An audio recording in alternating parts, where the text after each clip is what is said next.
We're going to roll right into Bryan Knopfler. This is a man who I've lived with, went to school with. I've seen a lot of sides of Bryan. Let's see what side he shows us. All right. Am I glad that song was in the key of C? My name is Bryan Knopfler. You may know me for such productions as playing the piano at this wedding 23 seconds ago. Also, starring in my high school production of Footloose the Musical. Yeah! That's right, David. We wouldn't be here tonight if it wasn't for Footloose the Musical. Nick was in Footloose the Musical. Jeff was in Footloose the Musical. Marco was in Footloose the Musical. I was. And for some reason, Jamie woke up one morning on grade 11 and said, I'm going to try musical theater. And Jamie was in Footloose the Musical. And we wouldn't be here today if someone didn't watch Footloose the movie and say, how can I make this terrible?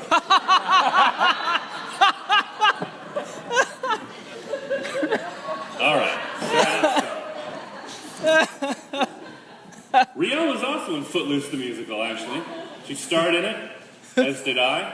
In fact, you're all in a room with the most people ever that's ever been in Footloose the Musical. Unless you've seen the live production of Footloose the Musical, and then that room was the room with the most people who've seen Footloose the Musical.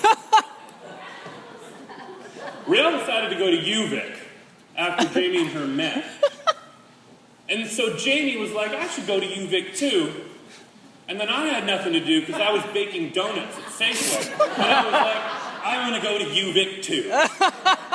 And we all got in to UVic. And Jamie and I moved into our first basement apartment on Majestic Street. And I got to tell you, this was not a majestic place. And after our parents finally left us, and Jamie and I were like, let's get drunk. Jamie's like, Rielle's coming over. But I don't know if we're official yet. We haven't, made it official. We're not boyfriend and girlfriend. I'm like, you gotta talk to her, bro. And so she came over, and she's like, nice place. And then Jamie grabbed her by the hand and ran outside, and they had this little talk on the street, and I was watching like a little giddy little schoolgirl. And then they came in the house, hand in hand, and Jamie went, oh, we're dating now.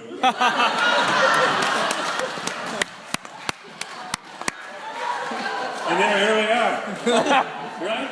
Little did I know at that moment that I was getting a third roommate for my whole time there, until we moved into a house with 5 people, Marco, Jamie, me, and 2 other guys, and also our 6th roommate, Rielle.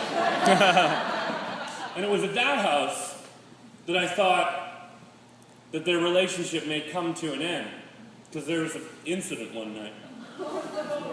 Jamie and Rielle were cooking a special dinner of tortellini.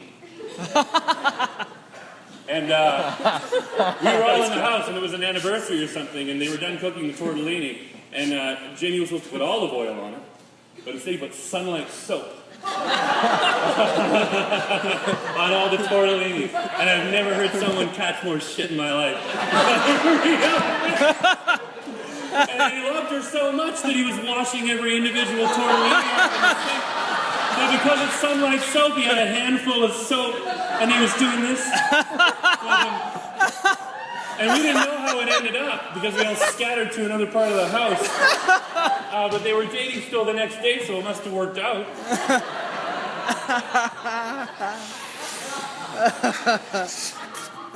And then a through line of our relationship is I'm just the guy that hangs out on the couch with Jamie and Rielle, and that's why we're friends. So they had their own first apartment in North Vancouver. The North Vancouver. Yeah, and it's not what you do for North Vancouver. And this house, it wasn't great. It was an old apartment, and they had a 3rd person living with them, Jerry the cat. And Jerry the cat was a grumpy son of a bitch. And he was missing half an ear, and all of his teeth were gone, and he was like a grizzled samurai who had been in the mountains carving up Ronin. And he finally came back to roost. And he used to bite me and bite them and bite everybody. But because he lived with Jamie and Rielle, he felt this love and eventually became the best cat ever. And we all pet him, and it was nice. And rest in peace, Jerry the cat, man. We're going to pour a 40 out for that guy later.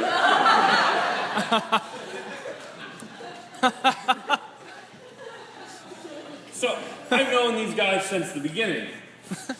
And I've known Jamie before he met Rielle. And I knew Jamie through some dark times, Jamie dark times, they're not real people dark times, you know, Jamie. It was still fun, right? And he had a hole in inside him, and it was a Rielle-sized hole, and she showed up, and they just fit, and it was perfect. And now we're all here, and it's great. And I don't know a lot of you, I've met a lot of you recently, and I see a look on your face, the same look that I gave myself in the mirror at that majestic street in 2006 when Jamie went, "Are we dating now?" And I knew that we'd be in this room sometime in the future. I thought it would happen a lot sooner. And it's great. And all those places were dank, man.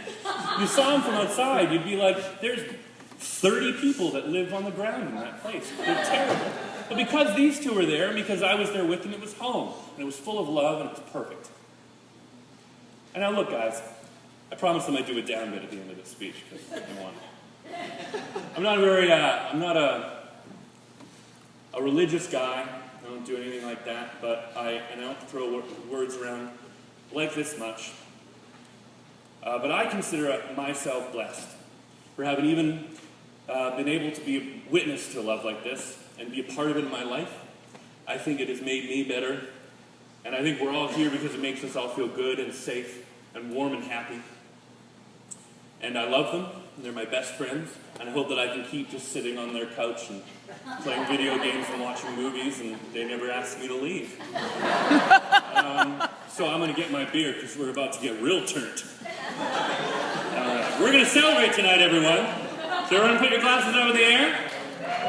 To Jamie and Rielle, take a big swig now because this is where it starts. I love you guys. Congratulations.